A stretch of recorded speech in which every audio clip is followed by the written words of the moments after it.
The full How to Play It Today breakdown is linked in the description on theircheck.com.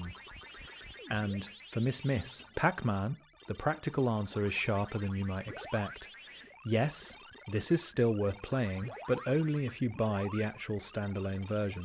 Do not assume the newest Pac-Man collection includes it. Miss Pac-Man still makes sense today because it is almost frictionless once you have the right release. The rules are readable in seconds.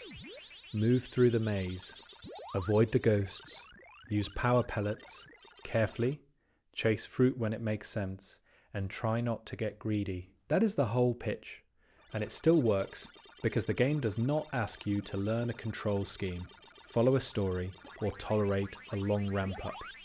It is also different enough from Pac-Man to justify itself. More maze variety, moving fruit, and a slightly less predictable feel make it more than a simple repeat of the original. For short sessions, score chasing, or introducing someone to arcade games. Without a lecture, Miss Pac-Man remains a very easy recommendation.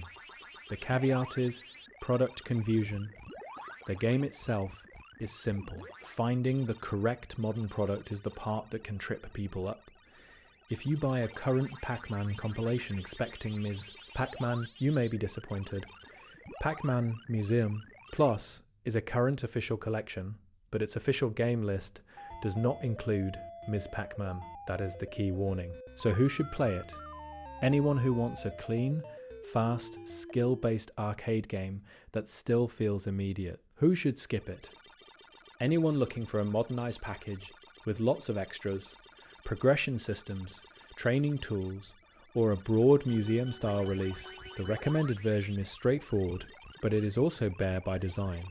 Here is the legal route. For most people, the version to get is Arcade Game Series, Miss Pac-Man. The dossier verified official standalone listings on Steam, PlayStation Store, and Xbox Store. So the best path is simple. Choose the storefront you already use, make sure the listing is specifically for Ms. Pac-Man, and do not substitute a Pac-Man collection unless you are intentionally buying something else. There is a purist option, original arcade hardware. That is the authentic reference point, but for normal players, it is not the practical recommendation. Access depends on cabinets, venues, preservation setups, or ownership situations. Interesting. Yes, useful for most people. No. That is why Arcade Game Series is the starting point. It gives you the game directly, legally, and with very low setup friction. The trade-off is that it is not a deluxe celebration. It is not the broadest Pac-Man package. It is the cleanest way to play this specific game now. And that distinction matters. If you want Miss Pac-Man, buy Ms. Pac-Man. If you want a larger Pac-Man sampler, PAC-MAN MUSEUM Plus may make sense, but it does not solve this exact question. If you are on Switch and looking for Miss Pac-Man specifically, be careful. The current official options mentioned in the dossier do not make Switch the clear route for this game. Arcade Archives Pac-Man is an option for original Pac-Man, not Ms. Pac-Man. For a first-time player, the main thing to understand is that this is not a game about finishing content.